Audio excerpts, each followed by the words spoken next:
അമ്മയും ഇപ്പോൾ SATയിലാണുള്ളത്.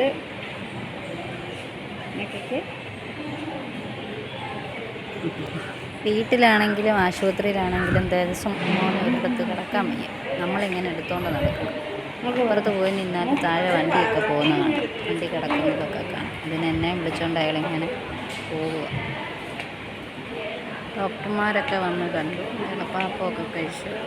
അപ്പം ഇനി നടക്കാനിറങ്ങിയത്.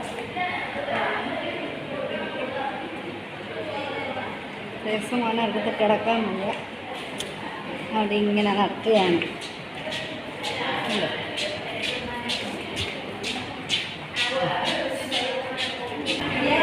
വീടിലോട്ട് നോക്കി കാഴ്ച കാണും. റോഡ് താഴെ വണ്ടിയൊക്കെ കാണാം. ദേശം താഴത്ത് നോക്കി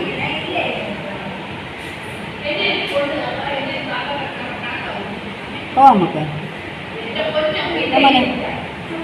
പോവാം. വണ്ടി കണ്ടാൽ മതിയോ?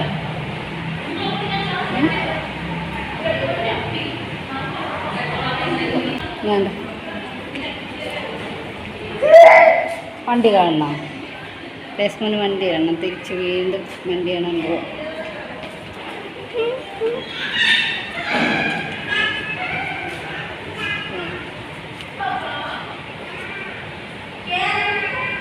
ഇവിടെ വന്നു കഴിഞ്ഞാൽ ദേശമാൻ പോകാൻ സമ്മതിക്കുന്നില്ല. ദേശമാൻ വണ്ടി കണ്ടുകൊണ്ടിരിക്കണം.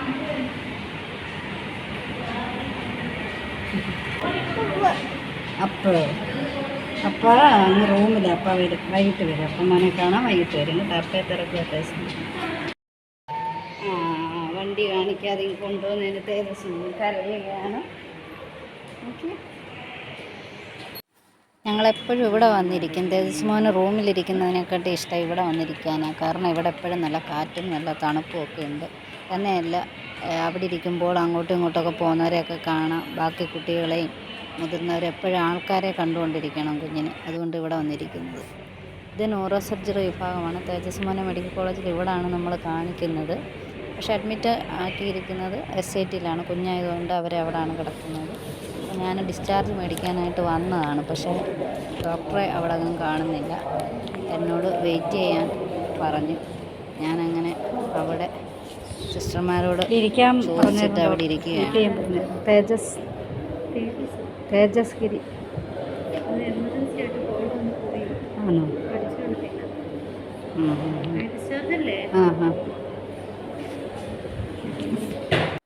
3 മണി തൊട്ട് ഞാൻ ഡോക്ടറെ നോക്കിയിരിക്കുകയാണ്. ഡോക്ടർ ICUയിലാണ്. 5 മണിക്ക് വന്ന് കണ്ടായിരുന്നു. എന്നിട്ട് എന്നോട് പറഞ്ഞു വെയിറ്റ് ചെയ്യാൻ പറഞ്ഞു. പക്ഷേ 7 മണിയായിട്ടും ഡോക്ടർ വന്നില്ല. പിന്നെ ഞാൻ തിരിച്ച് SATയിലേക്ക് ഇങ്ങ് പോന്നു. അമ്മയെ കുഞ്ഞിനെ ഏൽപ്പിച്ചിട്ടാണ് വന്നത്. ആദ്യമായിട്ടാണ് ഇത്രയും നേരം പിരിഞ്ഞിരിക്കുന്നത്. അല്ലെങ്കിൽ എപ്പോഴും എന്നെ കാണണമെന്നും പറഞ്ഞ് കരഞ്ഞുകൊണ്ടിരിക്കുന്ന ആളാണ്. ആശുപത്രി ആയതുകൊണ്ട് വേറെ കുഞ്ഞുങ്ങളും ആൾക്കാരും ഒക്കെ ഉള്ളതുകൊണ്ട് കരഞ്ഞില്ല എന്നമ്മ വിളിച്ചു പറഞ്ഞു. തന്നെയല്ല, പാപ്പമൊക്കെ കൊടുത്ത് അങ്ങനെ ഇരുത്തിയേക്കുവാണ്. അയാൾക്ക് വണ്ടിയും ആൾക്കാരെയൊക്കെ കണ്ടാൽ പ്രശ്നമില്ല.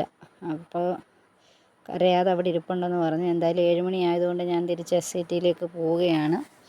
മെഡിക്കൽ കോളേജിൽ നിന്ന് SATയിലേക്കുള്ള രാത്രി കാഴ്ചകളാണ് ഈ കാണുന്നത്.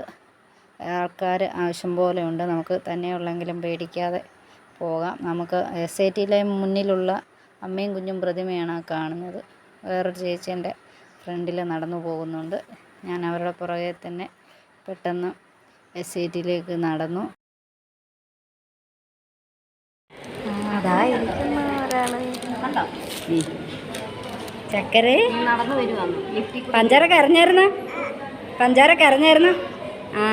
എൻ്റെ നെറ്റിക്ക് പൊട്ടിയിരിക്കുന്നു. എടുത്തങ്ങ് മാറ്റമ്മേ. എൻ്റെ നെറ്റിയിലെ പൊട്ടെടുത്ത് മാറ്റാം. അതിന് അച്ഛനും നീയും കൂടി ഇനി കുഞ്ഞിന് പാലൊക്കെ കൊടുക്കുമല്ലോ. കഴിച്ചില്ല പൊന്നെ ചപ്പാത്തി മേടിച്ച്. ചപ്പാത്തി തരട്ടെ മോന്? ഞങ്ങൾ ചായയും കുടിച്ച് കരയാതിരുന്നല്ലോ. അപ്പം ഇനി അങ്ങനെ ഇരിക്കാമല്ലോ. വണ്ടികളെ ഞാൻ പാത്ത് വെച്ചില്ല. എൻ്റെ കൈ വേദന എടുക്കുക. എന്നാ ബാ. ഇത് ജയിൽ ചപ്പാത്തിയാണ്. ഞാനിങ്ങനെ നടന്നു വരുന്ന വഴി അവിടെ ജയിൽ ചപ്പാത്തിയും കറിയും കൊടുക്കുന്നുണ്ടായിരുന്നു. അപ്പോൾ അവിടെ നിന്ന് മേടിച്ചതാണ്. എങ്ങനെയുണ്ടെന്ന് അറിയത്തില്ല. നമ്മൾ കഴിച്ചിട്ട് വരാം എന്തായാലും. അങ്ങനെ അവസാനം നമ്മൾ ഡിസ്ചാർജ് ആയില്ലേ മോനെ? 4 ദിവസമായി ഡിസ്ചാർജ് എന്ന് പറഞ്ഞു. ഇന്നെന്തായാലും കിട്ടും. ദേശമോൻ പ്രസവിച്ചതെന്ന് പോകാണ്ട് അവിടെ ഒന്നാമത്തെ വാർഡ് തേജസ്മോനെ പ്രസവിച്ച് കിടന്ന വാർഡ് ഓർമ്മയുണ്ടോ ഈ വഴി? മോനെ പിന്നെ ഓർമ്മയുണ്ടല്ലേ?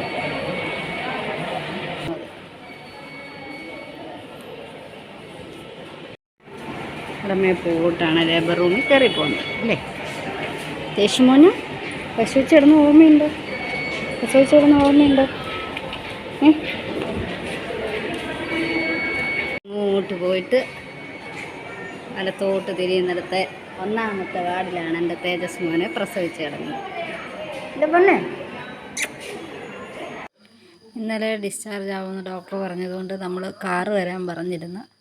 അച്ഛൻ കാറും കൊണ്ടൊക്കെ വന്നു. പക്ഷേ വന്ന് രാത്രിയായിട്ടും ഒരു 10-11 മണി വരെ അവരിവിടെ കിടന്നു. പക്ഷേ രാത്രിയായിട്ടും ഡിസ്ചാർജ് എഴുതി കിട്ടിയില്ല. അതുകൊണ്ട് പിന്നെ കാറിനകത്ത് നമ്മുടെ സാധനങ്ങളെല്ലാം കയറ്റി വിട്ട്. അത് കഴിഞ്ഞ് ഇന്ന് ഡിസ്ചാർജ് ആയപ്പോഴത്തേക്കിനും നമ്മൾ പിന്നെ ബസ്സിന് പോകാൻ തീരുമാനിച്ച്.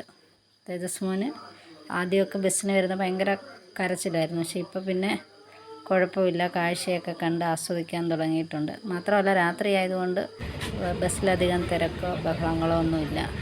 അതുകൊണ്ട് അയാളുടെ അമ്മയുടെ മടിയിലിരുന്ന് കാഴ്ചകൾ കണ്ട് ആസ്വദിക്കുകയാണ്. ഗിരിയേട്ടൻ എപ്പോഴും മൊബൈലിൽ തന്നെയാണ്, എപ്പോഴും മൊബൈലിലാണ്. തേജസ്മോന് കാഴ്ച കണ്ട് ആസ്വദിച്ചിരിക്കുന്നതിനിടയിൽ മഴ ചാറാൻ തുടങ്ങി. അതുകൊണ്ട് നമ്മൾ വണ്ടിയുടെ ഷട്ടർ അങ്ങിട്ടു. എന്നാലും പുറകോട്ട് നോക്കി ഇരിക്കുകയാണ് അയാൾ. നമ്മളൊരു 10:30 ആകുമ്പോഴത്തേക്കിന് അടൂരെത്തുമെന്ന് പ്രതീക്ഷിക്കുന്നു. അവിടെ നിന്ന് ഓട്ടോ വിളിച്ച് വേണം വീട്ടിൽ പോകാൻ. എന്തായാലും ഇത്രയും നേരം നമ്മളെ കണ്ടതിന് എല്ലാവർക്കും താങ്ക് യു.